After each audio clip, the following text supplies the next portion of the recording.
some of the slides that I'll present actually reflect on the fact that South Australia in many respects is leading the response to hepatitis B in Australia, both from a community perspective and clinical perspectives, and now strategically with the release of the action plan. So I think this is so we have got a lot to learn from South Australia's response as well, and hopefully you get something from today's talk. And as Danny said, very happy to stay afterwards and talk with anyone who's interested. Great. So I've got no pharmaceutical industry conflicts of interest to declare. However, I do serve on the board of the Australasian Society for HIV Medicine.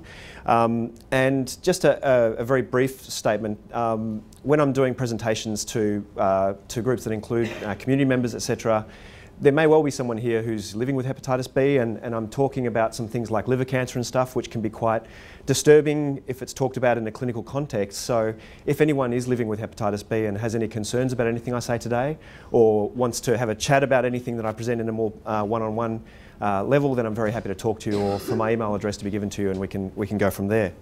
Okay, so hepatitis B as a global health priority is a very, very significant issue. And that's been something that's been quite hard to quantify for some time.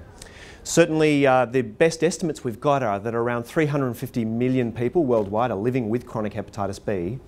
And the recent Global Burden of Disease project, which was published in the Lancet for an entire edition of the Lancet back in December of last year, estimated that approximately 786,000 deaths annually in that year of 2010 occurred directly attributable to hepatitis B, mostly through complications including cirrhosis and liver cancer. And indeed, the nexus with liver cancer is very, very strong. Most liver cancers worldwide are caused by hepatitis B. This makes the hepatitis B virus the second most important known human carcinogen after tobacco. Obviously this is a vaccine preventable disease, so we've had an anti-cancer vaccine for about 25 years before Gardasil came on the scene. For people living with chronic hepatitis B, and I think there's two ways to look at this. First of all, 75% of people living with chronic hepatitis B will actually never develop complications of hepatitis B, will not have ongoing liver disease. And I think that's one of the important messages to make, that someone who's diagnosed as an individual with hepatitis B, that most of those people will live healthy lives and require no particular intervention other than monitoring. But up to 25% of people living with hepatitis B will develop those complications, including cirrhosis and liver cancer. And when we look at the large numbers of people affected globally and also here in Australia, this is why we're seeing an increasing burden of disease attributable to hepatitis B.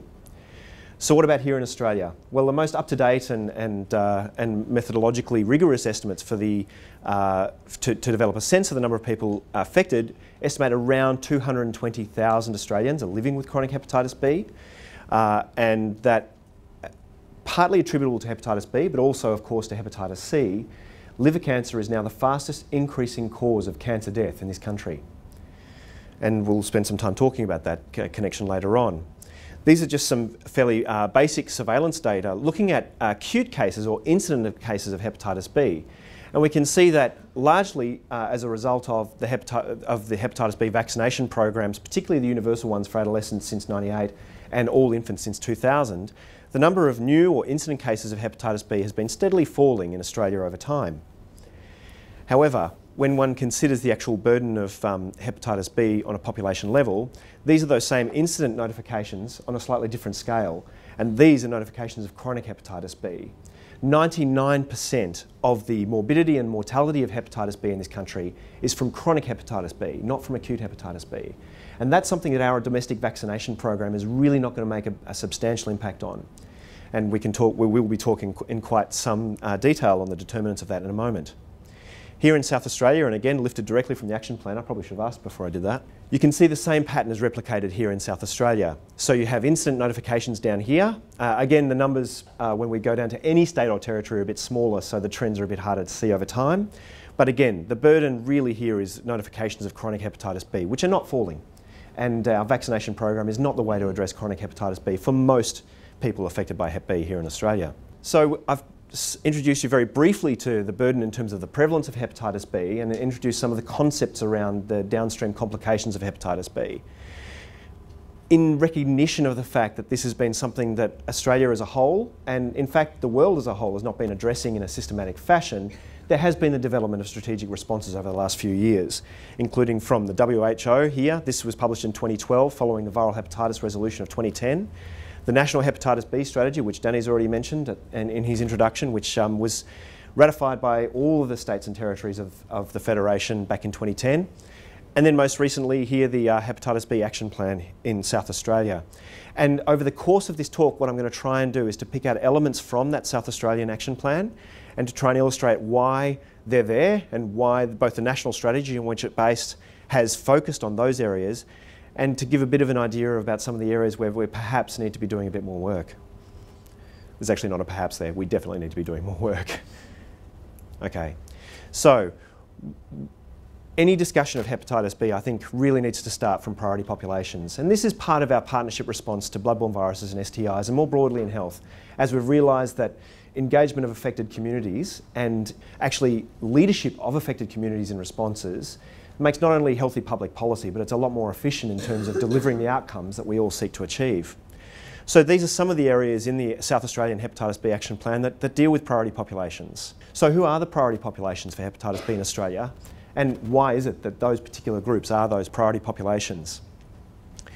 So I touched on this when I introduced the difference between incident or acute hepatitis B in Australia and chronic hepatitis B. The reason for the disparity in the epidemiology between people who are presenting with acute Hep B and those who are living with chronic hepatitis B is because the vast majority of people living with chronic hepatitis B here in Australia were infected at birth or early in life. And the two main groups that that's applicable to in Australia are Aboriginal and Torres Strait Islander people and people born overseas in endemic areas with hepatitis B. And that's because if you're exposed to hepatitis B at birth, you have a 90% chance of going on to developing chronic infection.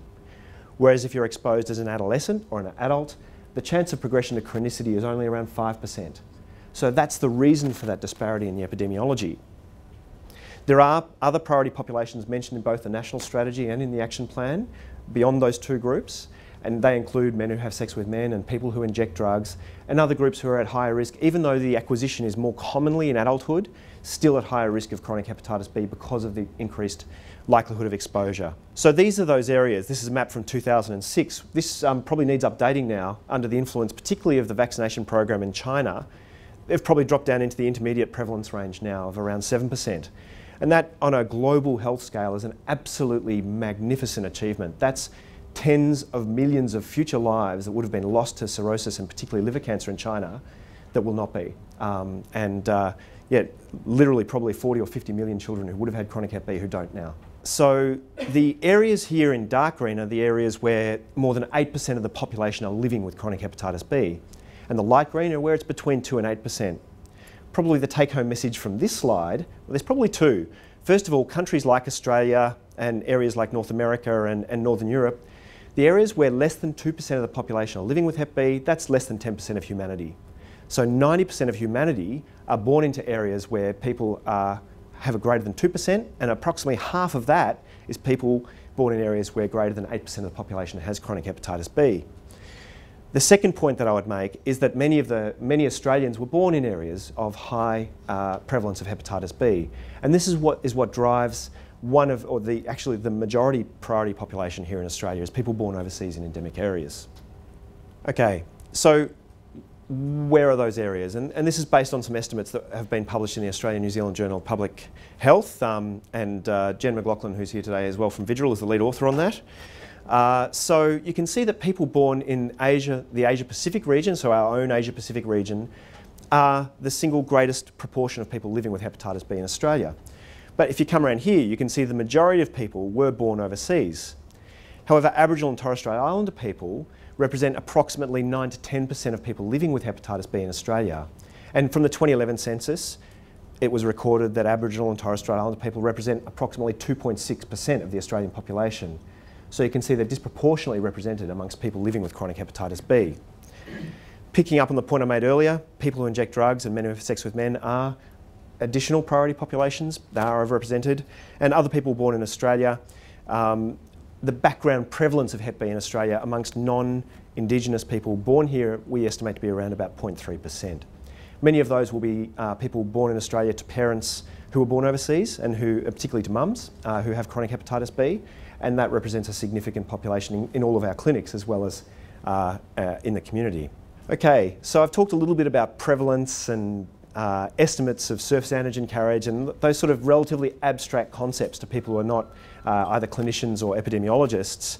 But these are related to hard, real-world outcomes. And this is some data that we've developed at Vidril looking at the age-standardised risk of developing liver cancer by country of birth, and this is in males, in Victoria in the 10 years to 2007. And you can see here that it's not just about what the prevalence in the community is or carriage of a particular marker. This relates into liver cancer risk. And you can see the Australian reference rate here of 1, and the ratio as you go up in hepatitis B prevalence particularly, although in Egypt here it's also contributed to substantially by hepatitis C prevalence. Still, you can see that the higher prevalence countries for hepatitis B are those that are grossly overrepresented, and you've got 8 to 9 times the risk of developing liver cancer if you're born in China or Vietnam than you do if you're born here in Australia. And that's hepatitis B driving that. Okay, so that's the sort of national picture. What do we know about here in South Australia? So again, these are derived from that paper that I mentioned earlier that's published in ANZ JPH. If we look at the population of South Australia, obviously 1.6 million people in the census, it's estimated that approximately 14,500 people, or just under 1% of the population, are living with chronic hepatitis B in South Australia. If we look at the predominant source countries based on migration patterns and country of birth by residency here in South Australia in 2011, this reflects the national picture, although there are some differences. Certainly the high prevalence countries of East and Southeast Asia and our own Asia-Pacific region are still number 1 and 2. Because of the large number of people born in England, even though the actual prevalence in England is low, and probably lower than here, well, certainly lower than here in Australia, just given the large number of people born there, that's why they're coming into that list there. And then other countries of South Europe, around the Mediterranean littoral, traditionally had an intermediate prevalence of hepatitis B. That's been falling in recent decades under the influence of vaccination programs particularly. One other point is Afghanistan here. There's a significant pattern of settlement from Afghanistan here in South Australia, more so than on the national level, and so again that would be one of the priority populations living with hepatitis B here in South Australia. So I've talked to some degree about people born overseas who make up one of those priority populations. And you can see that the reason that some of our urban clinics that see large numbers of people with hepatitis, the majority of those people are people born in East or Southeast Asia. But in other parts of Australia, the story is quite different. And if we look at people who identify as Aboriginal and Torres Strait Islander, there's obviously a different geographic distribution. And certainly in some parts of Australia, they represent so Aboriginal and Torres Strait Islander people represent the majority population living with hepatitis B. So what information do we have on the burden of hepatitis B amongst Aboriginal and Torres Strait Islander people? Well, there's a range of studies that have been done. These are those that have been published since 2000. There's been some more recently, particularly from the Northern Territory, looking at antenatal prevalence over time, which is falling under the influence of vaccination, which is clearly a fantastic thing, with prevalence estimates in that paper that was published just the end of last year of 1%. But some of the more concerning ones look at, so this is adolescents. It's a small study, but adolescents in a community in Northern Territory who are actually documented to have received vaccination at birth, and yet 11% still had chronic hepatitis B when they were tested as adolescents. This is a larger study, and again is a convenience sample from East Arnhem, but again 12% in 2010, report of 2010, having chronic hepatitis B. So we estimate that approximately, and this is based on some work done particularly by Simon Graham and his collaborators at the Kirby Institute in Sydney, that somewhere between 3 and 4%, if you take an average picture of people, of Indigenous Australians are living with chronic hepatitis B for about 20,000 people. And this does represent a disproportionate burden of disease amongst Aboriginal and Torres Strait Islander people. But again, this is not just about numbers, and liver disease amongst Aboriginal and Torres Strait Islander people has been estimated to represent approximately 11% of the life expectancy gap attributable to chronic disease. Clearly that's not all just hepatitis B. In some contexts and populations, hepatitis C is also important, and diabetes and non-alcoholic steatohepatitis, fatty liver, and also alcohol can contribute to the burden of liver disease. But the downstream impact of all of this is that, particularly where the data is best from the Northern Territory and WA, between in WA 2 to 4 times, and in Northern Territory 4 to 8 times higher incidence of liver cancer and mortality attributable to liver cancer amongst Aboriginal and Torres Strait Islander people compared with non-Indigenous Australian-born people. And this paper by Lloyd Einsiedel, who shares his time, I believe, between here in Adelaide and up in Alice, is that amongst Aboriginal inpatients at Alice Springs Base in the 5 years to 2005, 3% of all-cause mortality was end-stage liver disease in people living with Hep B, relative to 0% amongst non-Indigenous inpatients. So the burden of disease, again, is not just about prevalence and estimates and antibody levels, it's about real-world outcomes. Okay, so one of the central elements here, and probably when you come down to it, the fundamental determinant of our collective response to hepatitis B and what might change that is engaging with these affected communities and supporting the affected communities to actually take leadership in this space and to drive the response based on the needs as assessed by them.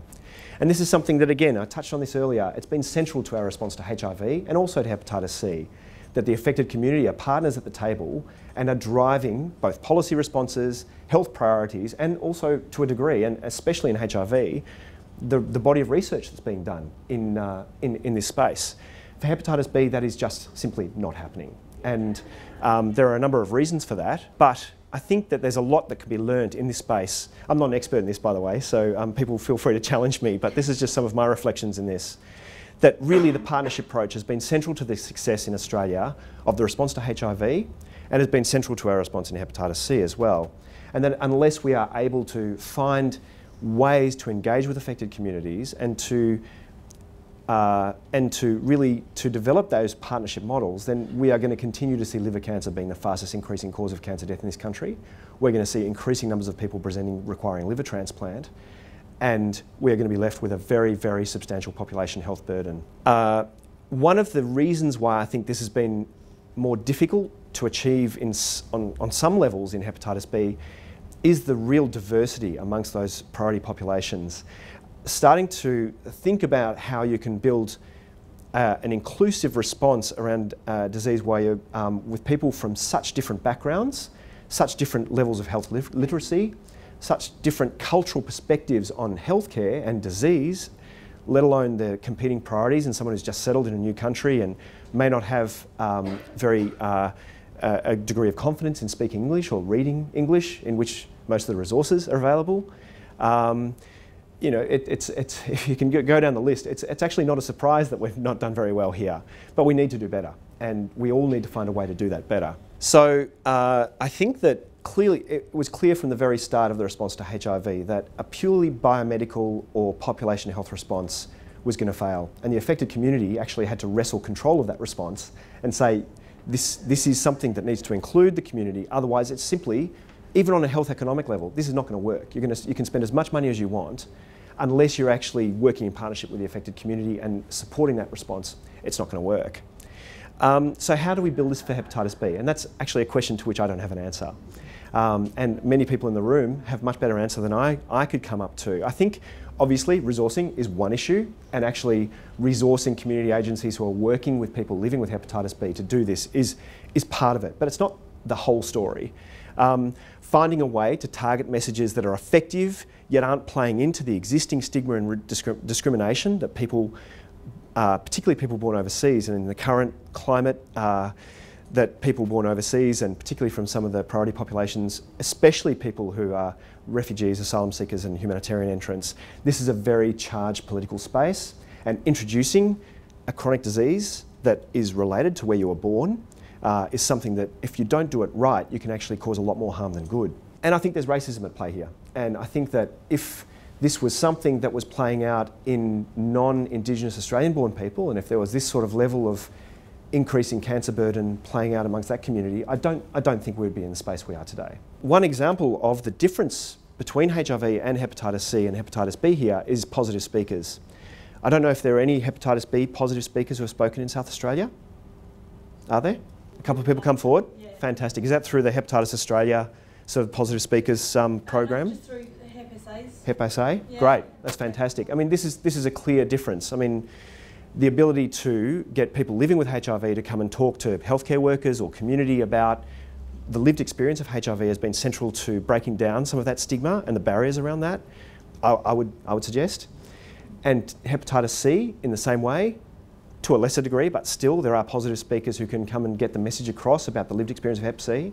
So in South Australia you're recruiting, that's fantastic, but so to date, nobody. We had one, and we're working on Great. a couple at Well, I mean, that's fantastic. So the first positive speaker with hepatitis B in the whole country that I know of speaking in any public forum like that was in 2010. And that was Yvonne Drazik, who is very open and is one of the positive speakers who's really leading the response here.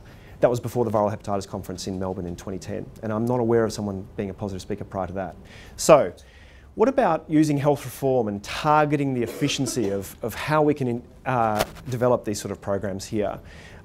So some of the elements of the South Australia Hep B Action Plan, again, derive, but extending the national strategy, assisting partners to plan for these actions, including Medicare locals and Aboriginal community-controlled health organisations, and I'll talk about that in a moment, and to establish fora in which the lessons learned by service providers are shared, and to use these referral mechanisms and these emerging connections between tertiary healthcare and primary healthcare and community agencies to try and drive that. So why are we talking about Medicare locals here?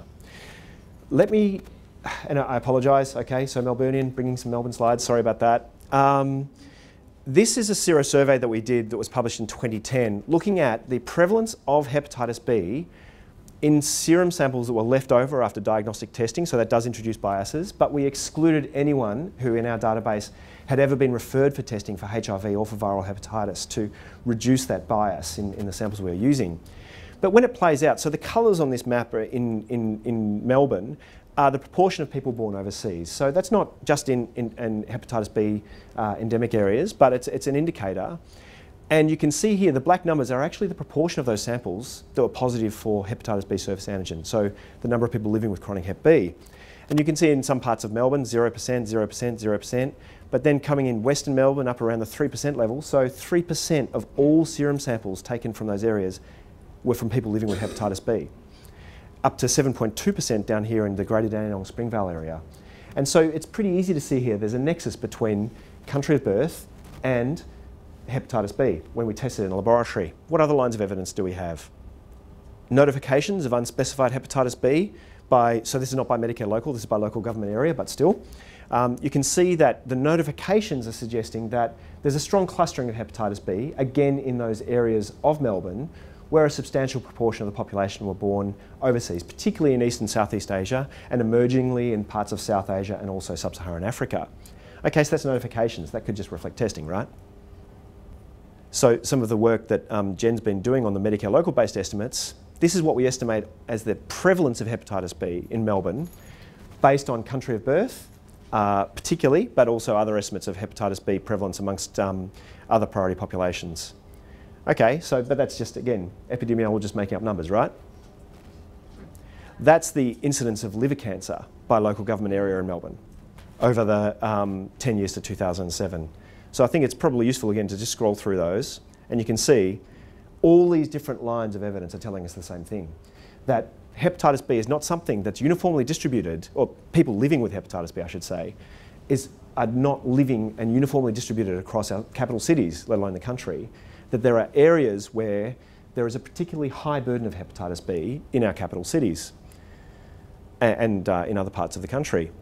So this led to us proposing in partnership with ASHM, and this is something that's been funded under a flexible fund grant from the Department of Health and Ageing, to develop a Medicare local based mapping project to go in and say, by Medicare local for the entire nation, what are the estimated numbers of people living with hepatitis B and therefore the percentage of the population in those Medicare locals who are affected by hepatitis B, what are the notifications of hepatitis B in that area, and conversely, an increase in notifications is not a sign of failure in this space, that's a sign of success, because that's saying that you are testing more people and diagnosing more people, and you're actually then able to access those people and deliver care. So as we roll out these programs, if we see an increase in particularly chronic notifications of hepatitis B, that's not a failure, that's a success. But then also, with data availability, look at liver cancer incidence and also a bit of profiling around those Medicare locals where you have a higher than background prevalence of hepatitis B. What are the predominant affected communities? Where were they born? What are the predominant languages spoken? What proportion of people have little or no spoken English or able to read English based on census data? So that'll be available for every Medicare local nationally by the end of 2013, and including here in South Australia. And I was really excited to hear that you're actually in the process, your Epi and surveillance team here are in the process of categorising notifications by Medicare local as well, which means that will obviously be something that we can use for comparative purposes, and you can keep us honest in what we're doing. And critically, I think this leads us to one of the central elements, and we're again wrestling with data availability here, but is to look at the estimated treatment uptake by Medicare Local. So what proportion of people in a given Medicare Local who are living with hepatitis B are actually accessing antiviral treatment? I'm not suggesting that everyone needs to be on treatment, that's absolutely not the case. But the proportion of people who are accessing treatment is something that is actually a fairly good correlate of who is actually actively being monitored and being referred for treatment and actually going on to treatment. And if we see, again, increases in time, if there's a particular program, be it a community awareness campaign, be it a healthcare worker education campaign, any sort of messaging in a given area around hepatitis B, if we actually see trends in notifications go up after that, and especially if downstream we start to see treatment uptake go up in that area, that is a population health level indicator of the success of programs that you're doing. And if we can do that for everywhere in Australia and compare the success or lack thereof of different programs in different areas of the country, we can actually start to be spending money where we're actually been shown to get population health outcomes. I get excited when I think about that.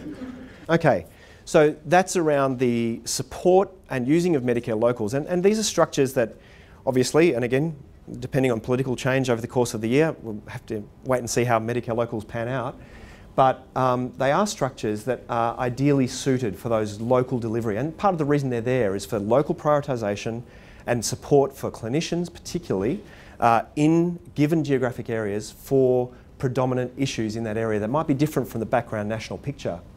And certainly in Victoria, we've managed to get 2 of the Medicare Locals, based on the work that we've presented, to take on hepatitis B as in their priority disease list that they feed back to the federal government, which is unlocks funding for programs. And so as a consequence, we've now starting to develop integrated hepatitis B nursing programs partially funded by Medicare Locals in Western Melbourne particularly, and the inner Eastern Melbourne, actually, so that would help, wouldn't it? So Western Melbourne and inner Eastern Melbourne, Medicare Locals covering those areas have both taken on hepatitis B as part of their priority, and southwestern Melbourne is looking like doing the same. We really need to get southeastern Melbourne doing that as well. So that sort of targeted health response. So what about the other element of the plan and the example given for supporting these organisations to take on that linkage role, the one that was cited in the South Australian plan, and for good reason, was Aboriginal community controlled health organisations. So I guess these organisations and the communities they serve and the clinicians working in them and the people supporting them, there's obviously a very, very large burden of disease from various sources in some areas, and that it's hard to then come in with a relatively, well, an ancient disease on one level, but a fairly new priority and say, oh, really, you should be doing this as well. And without any evidence base to say, well, why? Why should we be adding that to something we're already, doing a lot of stuff in this space? So a situation analysis which was funded by the federal government and conducted by the Australian Research Centre for Sex, Health and Society, and particularly Jack Wallace with some of the partners, looked at this issue in the Torres Strait and went up to the Torres Strait and spoke to clinicians and spoke to community members and actually tried to get a bit of a scoping exercise. And I think the lessons that came out of that are something that has been replicated when similar projects were done in Queensland, and particularly far north Queensland by Annie Preston Thomas. And for people working in Aboriginal community controlled health organisations that are starting to try and take hepatitis B into the body of work, there are some really common messages that come through. There are clearly knowledge gaps, and where there's been a lack of training and a lack of focus, it's inevitable that there will be knowledge gaps in the healthcare workers. What they found in the Torres Strait is that they developed a systematic testing protocol, which is obviously a fantastic first step, but then they were stuck because they identified a substantial proportion of people living with hepatitis B but didn't know what to do then. How do you then respond to the needs of those people? What sort of downstream testing do you need and how often? Who needs liver cancer surveillance and how are you going to achieve that in a remote area? And how do we start thinking about putting people on antiviral therapy, which for many people will be indefinite? They needed, so there was also the other big issue that comes up is vaccination, and it's fantastic that we've had national vaccination programs since '98 for adolescents and since 2000 nationally for infants, but some of the things, and we were just in Tunchanjara as we mentioned in the introduction, and some of the things they're finding is kids who have been documented to have received vaccination at birth who now have undetectable surface antibody levels, and Can we assume that they've got memory immunity and that therefore that's not something we need to consider? But then when they go through and give booster doses, a substantial proportion don't actually get a memory immune response. So that's suggesting that there's been vaccine failure. And why is that? Is it a cold chain issue? Is it a response issue? Is it something to do with genotype of hepatitis B versus the vaccine-derived genotype? No one really knows the answer, but there's certainly been some evidence of the cold chain being a substantial problem, particularly in remote areas. But how do you then work that in? Do we need to start testing even people born under the National Immunisation Program and start revaccinating? So anyway, a lot of questions. One of the answers that was recommended was the development of models of care, and actually something that would again translate beyond the Torres Strait. Practical ways to support the workers in these organisations to start thinking about hepatitis B and incorporating it into their work.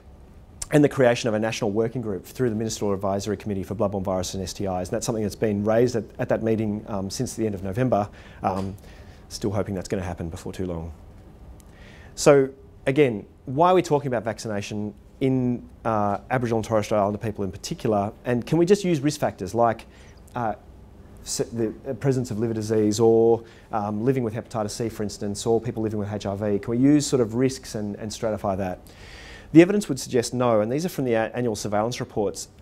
I won't break this down too much, but if you look at the rate by year, by sex and age group, or by area, irrespective of all those factors, Aboriginal and Torres Strait Islander people remain 3 to 5 times as likely to acquire new or incident hepatitis B compared with non-Indigenous people.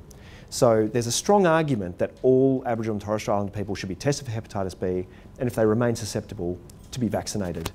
And one of the few states that actually systematically funds that is South Australia. Certainly Victoria doesn't, New South Wales doesn't. And it's a fantastic thing. The evidence suggests that is an absolute best buy from a public health level, but a lot of our jurisdictions don't do it. South Australia does.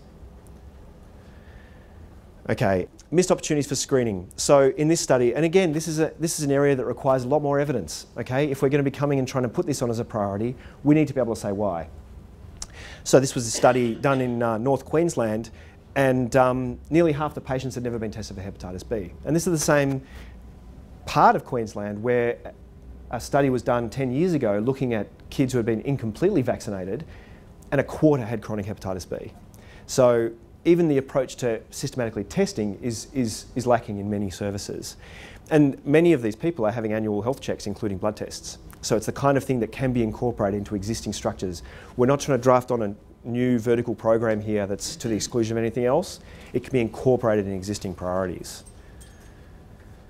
What about vaccination? I've already mentioned a couple of these. This was the one which showed that 11% of kids, even who had received, so it was the plasma-based vaccination, but who had been documented having received it at a time-appropriate stage, and 11% still had chronic hepatitis B, but a small study, bigger study, and 20% of those. So this is also showing that even the vaccination uptake was an issue in that group of adolescents. Okay, so I've touched on some of these already, and again, I am no expert in this space, but some of the people who are working in Aboriginal community-controlled health organisations and are starting to wrestle with this issue, including the folk through the Kakara-Willera Health Alliance and across into the Spinifex lands in WA, the folk up in Darwin, and the outreach models from the Royal Melbourne Hospital now have more than 100 people in remote communities on antiviral treatment for hepatitis B. So this is not something that is not doable. You need the right support, and you need community partnership, and you need to spend time and invest time in that. But there is no reason why people in remote communities are going to have more trouble taking an antiviral for hepatitis B than they do taking insulin for diabetes. And these systems are in place, and all of these chronic disease management models and ways to promote treatment adherence, they're there. So we're not trying to invent something new, we're just trying to incorporate something new into existing structures. So clearly, going through and finding out what proportion of people have been tested and what the status is, recording that appropriately. So if someone is immune through either vaccination or through natural infection, you never test them for hepatitis B again. That person is immune. Document it, never bother them about Hep B again, because it's not going to be an issue for them. But similarly, if they are susceptible, offer the vaccine. If they're chronically infected, establish what phase they're in and start working them up from a clinical perspective. So following up of contacts through community links. So again, depending on the community and the structure of the community or the remoteness, you might consider that everybody's a household contact of everybody else. and that therefore everyone in the community may need vaccination, even if there's only one person identified with chronic hepatitis B. And again, in jurisdictions which don't have funded vaccination in this space, using that household contact criterion is a way to actually acquire vaccine in this priority population. And really, as I've said, harness the existing chronic disease management approaches which have been developed over the last 2 decades. And use support from outside. So the Visiting Chronic Disease Nurse program to incorporate hepatitis B into that chronic disease paradigm. Use of nurse practitioners who are developing expertise in hepatitis B, and certainly the existing hepatitis C community nursing program here in South Australia is an example of how community-based nursing can really transform the approach to a chronic viral infection, and then using that sort of specialist nursing skills can really increase access to appropriate information, testing and management for people living with Hep B as well. Visiting specialists, obviously, and other health staff, like how do we look at the ideas around HCC surveillance, particularly in remote communities. And providing remote support, obviously, once you've got those on the ground connections with someone, to then be able to support them remotely is a really important thing. Okay, so how do we improve primary prevention? And clearly, even though the burden of chronic hepatitis B is not going to be addressed predominantly by vaccination here in Australia, acute hepatitis B itself has a substantial health burden. It's probably about 10% of acute infections are actually diagnosed or notified. It still remains one of the top 3 causes of vaccine preventable death in Australia is hepatitis B. And apart from the people who die, there's a number of liver transplants that occur every year. One liver transplant buys a hell of a lot of Hep B vaccine. So the predominant populations affected by acute hepatitis B, reflecting those epidemiological differences I mentioned earlier, are quite different from those with chronic hepatitis B. And we see when we put together those jurisdictions that do report this to the Kirby Institute, that people who inject drugs represent roughly 40% of people, of all people who acquire incident hepatitis B, who report that is their risk factor. Sexual acquisition is also important, and in these reports between 2006 and 2010, 17% were attributed to sexual contact, with a range of other skin penetration, household contact, something that, again, we sort of struggle with a little bit, the idea that living in the house with someone with chronic hepatitis B is a risk factor, but the evidence suggests it is. And this very substantial proportion here where we just don't know what the risk factor was. So different distribution of risk. We can also use surveillance data to look at the success of some of our programs, and you can see here that the notification rate of incident hepatitis B has changed very markedly since 1997, prior to the introduction of both the adolescent Hep B program and then the national infant vaccination program in 2000. You can see for the age groups that are eligible for those vaccination programs, between 1997 and 2011, there's been a very substantial drop in the incidence of hepatitis B. And this is fantastic. This is what vaccination programs are supposed to do. What we see is that in the older age groups where that national vaccination program is not eligible, does not cover, that you actually get not really any difference in the incidence of acute hepatitis B over time. So you could make the case that this is suggestive that we need to expand both the reach of and the delivery of our selective vaccination programs to those who remain at risk beyond the national immunisation program. All right, now this is a clear case of something that the rest of the country can learn from South Australia. South Australia, the populations included in the free vaccination program is the closest of any jurisdiction in the country to what the recommendations are in the Australian Immunisation Handbook. As I've mentioned, in Victoria and in New South Wales, adults who identify as Aboriginal or Torres Strait Islander are not eligible for vaccine, even if they're susceptible, funded by the state. It's not included. In many jurisdictions, the humanitarian and asylum seeker, so humanitarian entrants, are not offered routine vaccination funded by the state for hepatitis B. So it is without a shade of doubt, but with a certain amount of shame, that I say that the rest of the country can really learn from how South Australia looks at the Hep B vaccination policy and really thinks about the downstream impact of this, that really having a systematic way of protecting people from getting hepatitis B down the track is going to relate to it's been estimated in populations, even with a prevalence like ours in Australia, that this sort of thing not only is cost effective, but cost saving to society.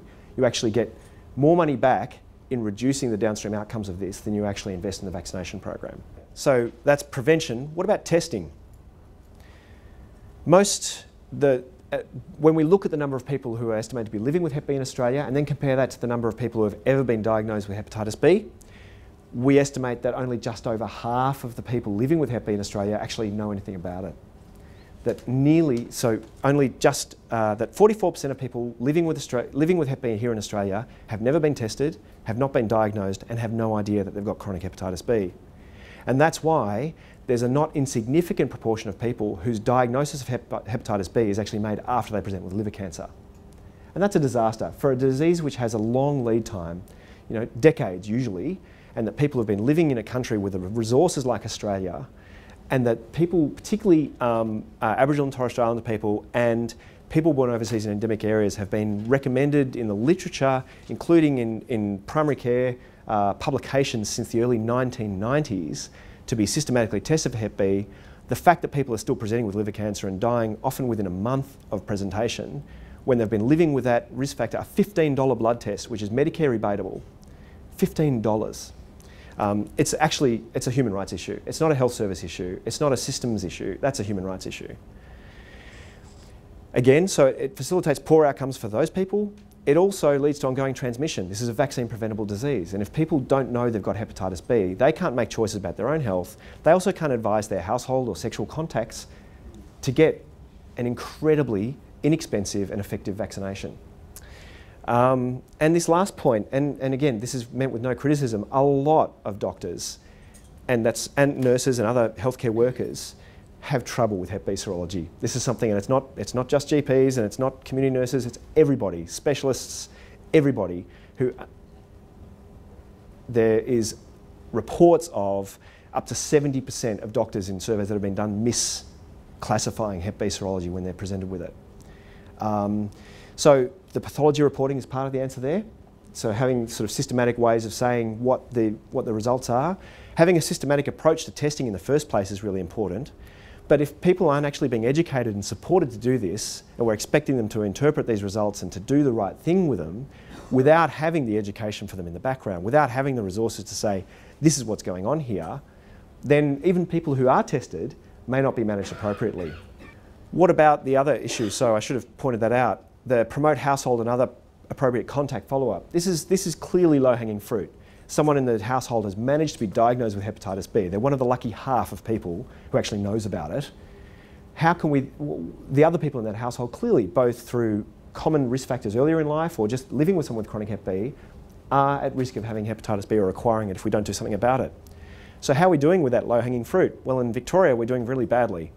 Half of the survey GPs that we did, that Stephanie Williams did as part of this look back, looking at people who have been notified with Hep B and then contacting their doctor about a year later and also contacting that person and finding out what had happened since their diagnosis. So half of the GPs that were surveyed were completely unaware of the fact that vaccine was provided free for household contacts. That's because it wasn't advertised at all. And the other thing was to actually access the forms to order that vaccination. You had to click on a link saying, I work in a clinic that provides healthcare to people who inject drugs. Now clearly that's really important for people who inject drugs and to access that. But if it's a GP who's not and is looking for household funded vaccine, they're not going to click on that link. And so none of them did. All GPs believed they had a role in contact tracing, but only just over a third had done any. And there are really systematic barriers here. A lot of the household contacts had different general practitioners. And so if we're saying to someone, don't worry about privacy legislation, don't worry about all of that, you really are responsible for doing this household tracing, even if they've never seen you before in their life and they don't know you from a bar of soap. That's your job. That's crazy. That's not a health system response. Less than 30% of susceptible adults a year after someone in their house had been diagnosed with chronic Hep B had been vaccinated. Less than a third. And a third had not been given, a third of the patients couldn't mention any way how to prevent transmission to contacts. This was done with interpreters, by the way. So it was actually done phone interviews with appropriate interpreting, that a third of people couldn't mention one way to prevent transmission to household contacts. A lot of them mentioned ways that aren't effective, things like don't share food and stuff. But a third of people had no idea. And that included not being aware there was a vaccine for Hep B. Doing badly. So who does get systematically tested? So antenatal testing is one of the successes. About 95% of women probably get hepatitis, well, based on the evidence we have, get hepatitis B serology done as part of their antenatal testing. So that's great. And we see that in the surveillance databases. We see in women in childbearing age, unlike all of the other age groups, women become the higher proportion of notifications because they're actually being tested. But recent evidence from New South Wales, well, not so recent now, it was 2009. So this was from hospitals where they actually had hepatitis services and had hepatologists working in the hospital. Less than 10% of the women who were diagnosed antenatally in that hospital were actually referred to that clinic. They've been picked up with hepatitis B in that hospital, and more than 90% of those women, there was no record in the notes that they'd been referred to the hepatitis service, discussed with a hepatologist or an expert nurse or anyone who knew what to do about it. And so that was a really missed opportunity. These people have been diagnosed in a hospital and off they go. System failure. And so the focus is really on infant protection, and that's great. It's really, really good to vaccinate infants to mums born with Hep B, but we can't ignore the needs of that mum. And so there are, I mean, certainly these authors are doing something about that in New South Wales, and things are afoot to try and help that. And the other group that has a higher proportion of testing is people, so migrants from endemic areas who come in as part of either as humanitarian entrants. This ignores people who are coming in under economic migration or conventional migration streams. What you see come through in the surveillance data there is that people who are from countries of birth where the majority of the migration is amongst humanitarian entrants, so parts of sub-Saharan Africa and parts of Southeast Asia where most of that migration is through refugee programs, leap up the notifications list very substantially compared to what we estimate they would be if there was no bias in screening. So for instance, in Victoria, we estimate that Sudan represents the 9th highest community, and the people born in Burma are the 19th highest in terms of the burden of hepatitis B in the state.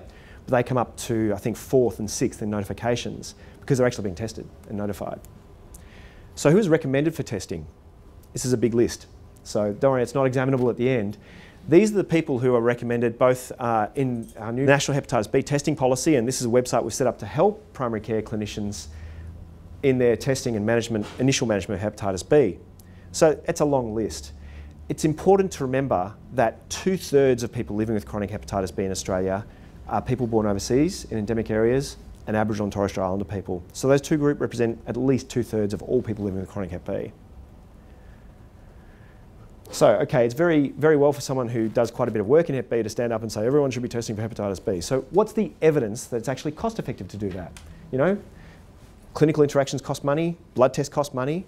Is this actually, from a population health level, a cost effective thing to do? Well, over in the USA, the CDC thinks it is. In Europe, they think it is.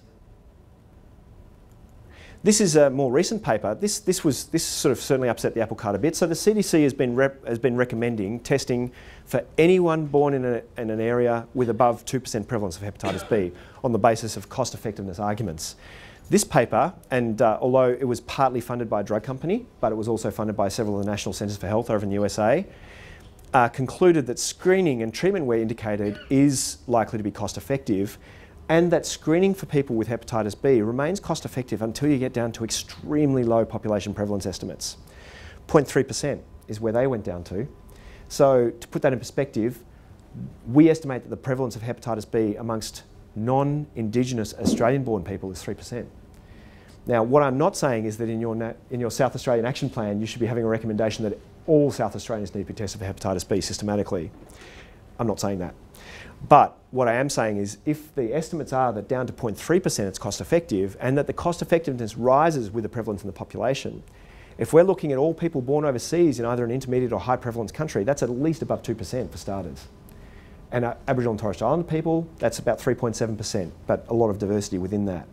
So there is increasing and increasingly strong evidence that this, from a population health level, is a cost-effective thing to do. As a result, there's now a national hepatitis B testing policy, and I know several of the people in the room were involved in the development of that. I'm not going to go over that in great detail. Essentially, it's a very comprehensive document, and it does go through who should be targeted for routine testing, the sort of ways to go about that and the pathways that should be done, information regarding pre and post-test counselling for people being tested for hepatitis B, and how to do this in a culturally sensitive and supportive way. Really critical elements for a disease, for a condition which is associated with culturally and linguistically diverse communities and Aboriginal and Torres Strait Islander people in particular. And we've set up this website as well, Hep B Help, to try and help with the approach to Hep B, as the name would suggest. So who to test, how to test, and what to do with the result. Pretty basic, but we estimate we've had a lot of hits, and what we're trying to encourage, and a few of the pathology providers in Victoria are doing this, are now putting it in the text for anyone diagnosed with hepatitis B. So any surface antigen result, it says for further information on testing and management of people with hepatitis B, go to hepbhelp.org.au. And if they're getting electronic reports, they can just click the link and through they are. And we try to set it up so that within 5 minutes, someone who really doesn't know what to do gets a bit of an idea of what to do. We've also got a clinic finder there, which hopefully all of your clinics who provide care for people with hepatitis B are included, but if you're missing, please let us know and we'll put you on. Okay, so we've been talking a bit about that systems approaches and the public health approaches, and how do we really take on hepatitis B from a population level. So why are we doing that? And we've talked a little bit about the need to increase treatment, but why are we doing this? As I said at the start, it is a really stark reminder that liver cancer is now the fastest increasing cause of cancer death in Australia. That's not all Hep B. It's multifactorial. Hep C obviously driving a lot of that as well. Viral hepatitis together represents the majority of the causes of people, the vast majority of liver cancer being diagnosed here in Australia, and a lot of that rise. From a global perspective, it's the third most common cause of cancer death in the world, is liver cancer, and 60 to 80% of that's from Hep B. Liver cancer is now number 9 in Australia, and increasing faster than any other cause of cancer, viral hepatitis being the cause. Although treatment for liver cancer has been evolving, and both surgical responses to liver cancer and particularly for those diagnosed early through surveillance programs, survival's increased, and there is surgical options, and there's chemotherapeutic options and local ablation and transplant. Unfortunately, a third of people diagnosed with liver cancer in Victoria in the 10 years to 2007, so this is not historical data, this is the most recent data available, a third of people diagnosed were dead within a month. Okay? This is a really nasty cancer. It's not something that we can afford to wait and treat when it occurs. We need to prevent it. There's just no argument. So Australia, understandably, has been investing significant resources from a community level on approach to cancer. It's one of the biggest causes of death in the country. And we've been succeeding. So these are New South Wales data.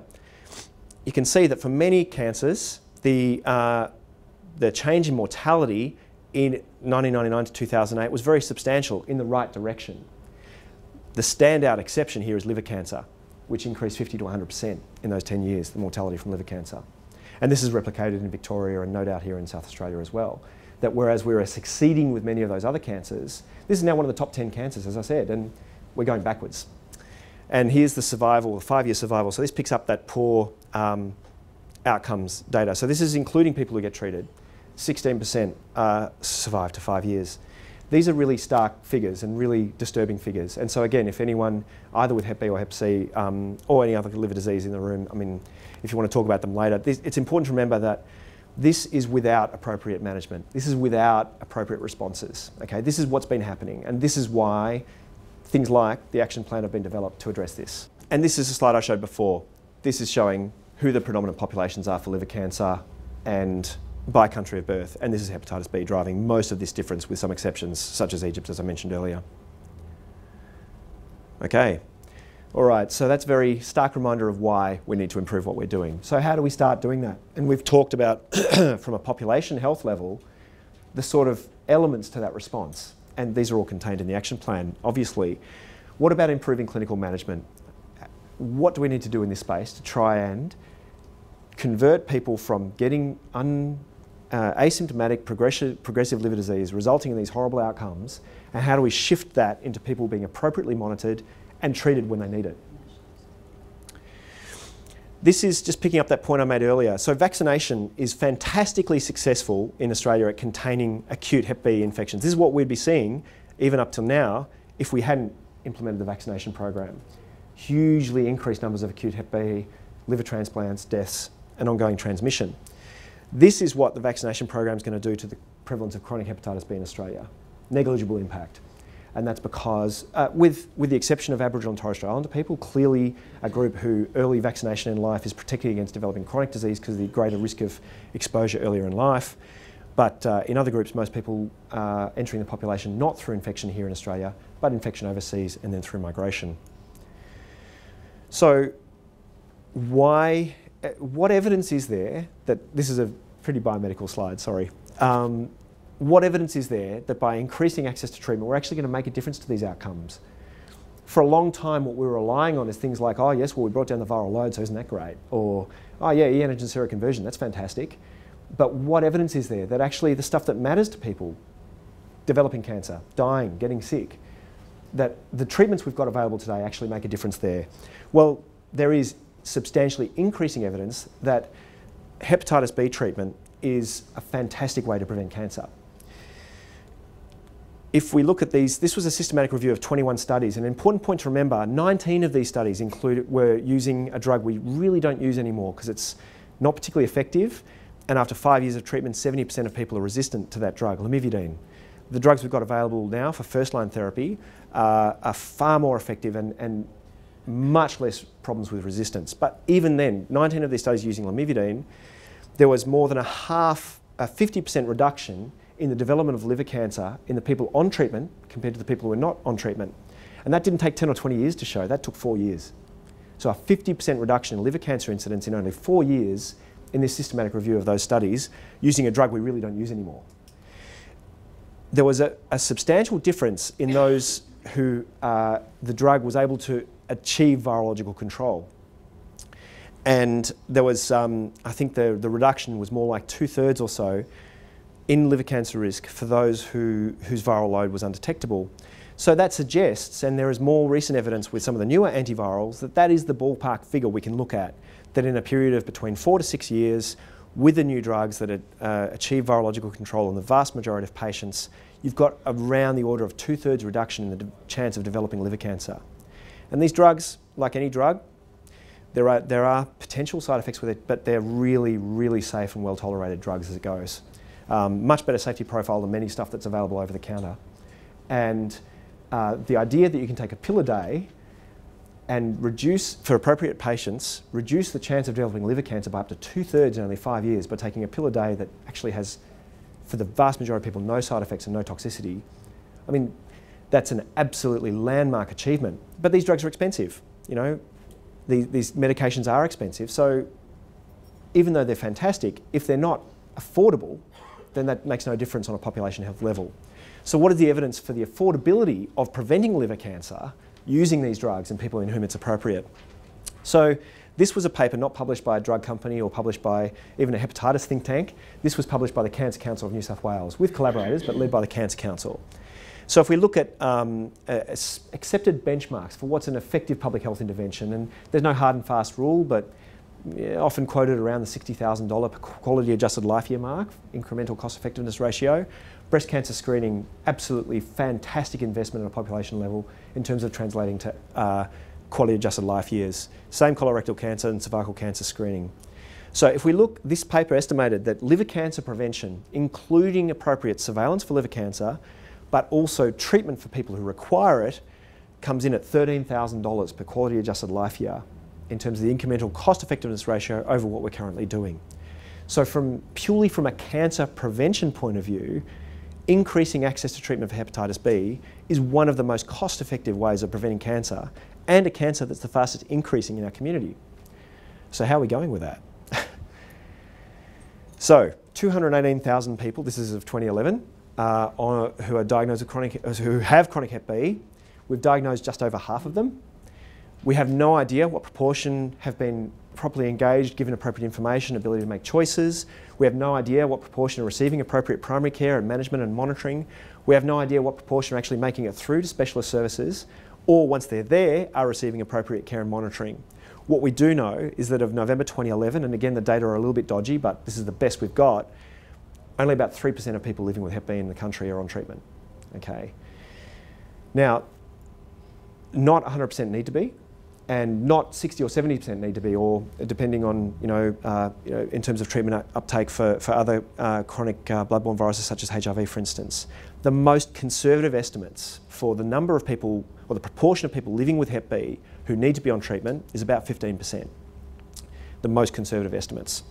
So that means 80% of people in Australia currently needing treatment for Hep B are not getting it. And there's a lot of determinants of that. And again, many people in the room are a lot more expert than I in sort of sorting out the relative contributions here. But there's a lot of areas where we need to improve. And one of the things we really need to get that improvement is strategic responses, both on a national level and on a jurisdictional level, and not just to have the strategies, but to actually implement them. Okay, picking up on the area of clinical, increasing access to clinical care, one of the central elements of the National Hepatitis B strategy was to look at increasing access to hepatitis B treatment, so appropriate care through to, where appropriate, treatment in the community. And that was involving both the idea that we need to be increasing the role of general practitioners and practice nurses, to be increasing the role for nurse practitioners and innovative models of care, including nurses, to address the needs of people living with hepatitis B. And that this would really be a way to shift the focus from being almost an exclusively tertiary hospital focus to a more integrated approach to care. This has led, and this was one of the early areas of actual outcome from the National Hepatitis B strategy, the Department of Health and Ageing actually did fund the development of both nursing curricula and general practice curricula for hepatitis B, including through to advanced hepatitis B management and the potential for prescribing. So far for the GP training, there's been 2 courses run in each of New South Wales and Victoria, which have trained around about 80 GPs up to advanced management, including the prescription of Hep B antivirals. New South Wales recently changed their Section 100 regulations so that GPs who have done the training and are accredited and have affiliated with a nominated specialist to support them are able to prescribe Hep B antivirals, to currently maintain them after initiation by a specialist in New South Wales. At a national level, the discussions are ongoing and have been for a long time, getting the regulatory change required. But it will come. The federal government has funded the rollout of this education. It's just a question of getting the regulations to reflect that. From the nursing perspective, this was developed in a joint proposal from the Australian Hepatology Association, representatives of whom are here today as well, with ASHM for the development of a Hep B nursing curriculum, again funded by the Department of Health and Ageing. And the curriculum was developed, and this course has now been run here in South Australia last year, and also in Melbourne and Sydney, and I don't know if it's been run in Queensland. Fantastic, thanks Inam. So several of great, fantastic. So that's really rolling out, which is fantastic. So to again using, and I think, and again, sort of feedback would be great, but I think there's a mix of nurses who go to those, and some from a population health and refugee health background, a lot from a hepatology and specialist hepatology nursing background, and that really that diverse skill set is going to be fantastic in terms of forging a response from a nursing perspective and a clinical care perspective more generally. Okay, so I'm not going to hammer this too much, but I think that the evidence is clear that antiviral treatment is well tolerated. It substantially affects the natural history of Hep B and prevents liver cancer in a short period of time, and is extremely well tolerated. We need to increase access. There's just no argument that this has to be done. And so we need to do that, and particularly those 2 elements that are in the national strategy and in your action plan, engaging the affected communities and informing them and empowering them to actually come forward and be a partner at the table here. And then when that happens, to have a clinical workforce who has the capacity and the access is there for those people to then be able to be appropriately tested, monitored and managed. I won't talk too much about the global policy environment, but I think what it's fair to say is that the World Health Organization is waking up to this issue, and they're starting to realise that hepatitis in general has been something that they have dropped the ball on. I think from the Hep B perspective, for a long time, the WHO was operating under vaccination is everything model. But now with increasing evidence of the burden of liver cancer, and that's not going to change for another 3 decades at least under the influence of the vaccination program, and the focus on non-communicable diseases and particularly cancer in many countries. Hep B, and to a degree obviously Hep C as well, these are communicable diseases which result in non-communicable outcomes. And I would be loath to see them drop in the middle there between the focus on communicable disease, shifting to non-communicable disease. We can't allow those that cross that barrier to be dropped out of it, but definitely including in resource poor settings, screening, care and treatment for viral hepatitis, and including Hep B, is something that the WHO has recognised they need to be supporting, even in resource-poor settings, in really low-income settings. So again, the National Hepatitis B strategy, on which the action plan is based, as is appropriate, picks up a lot of these areas that we've already been talking about. Engaging the affected communities, improving access to care, both from diagnosis through to treatment, and to model innovative ways to do that. Okay, so I'm coming towards the end of my presentation, and I'm sorry if I've browbeaten everybody, if you're feeling like, oh my God, what are we supposed to do now? But I think, you know, the evidence is there that this is an emerging public health priority for Australia. The evidence is there that there are things we can do, and from a population level, from an affected community level, and from a clinical level, that there are things we can do, and that things we can do cost effectively from a healthcare perspective to actually turn around what is one of the fundamental drivers of the fastest increasing cause of cancer death in our community. And so I hope that some of the data and evidence I presented today has helped in terms of contextualising that from a national level. I certainly will be using your action plan well beyond the borders of South Australia when I'm browbeating, particularly my own jurisdiction, into developing an appropriate response to hepatitis B. So in conclusion, this is a significant public health issue. The burden of hepatitis B is disproportionately prevalent or invested in communities who are subject to broader healthcare inequity here in Australia particularly.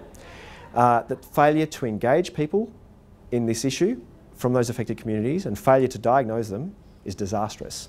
Failure to prevent is unacceptable, and continuing to be satisfied with only 20% of people who need treatment to prevent liver cancer, to be satisfied with that as a response from all of us, I think is completely, it's unconscionable. We just can't allow that to happen. So we need to increase access to diagnosis and care and to information, and that these are all mandated in the national strategy and now mandated in your action plan as well. So I'd like to finish there. I'd like to thank you all for your time, and I'd like to thank South Australia Health, the Department of Health and Ageing, particularly Tracy and Daniel, for inviting me along to talk to you today. I'd like to acknowledge just some of the other groups that are really sort of charging ahead and leading the response from South Australia and across borders. The Kakara-Willera Health Alliance, with whom we've just travelled to Chunjunjara and who are really taking on hepatitis B in the communities they serve. Hepatitis South Australia, obviously, and one of the only hepatitis organisations in the country to have a dedicated hepatitis B officer, which is a fantastic innovation, really reflective of that change in, or that increment in focus that's required. The Aboriginal Health Council of South Australia, who have been again focusing on Hep B as an issue and how to engage with that, and obviously Peace Multicultural Services, the expertise of whom is being used, as is the case for some of the nurses present at a national level next week in Sydney, and my colleagues in the Hep B program, particularly Jen, who helped with the development of this presentation and the work that I cited. Thank you all for your time.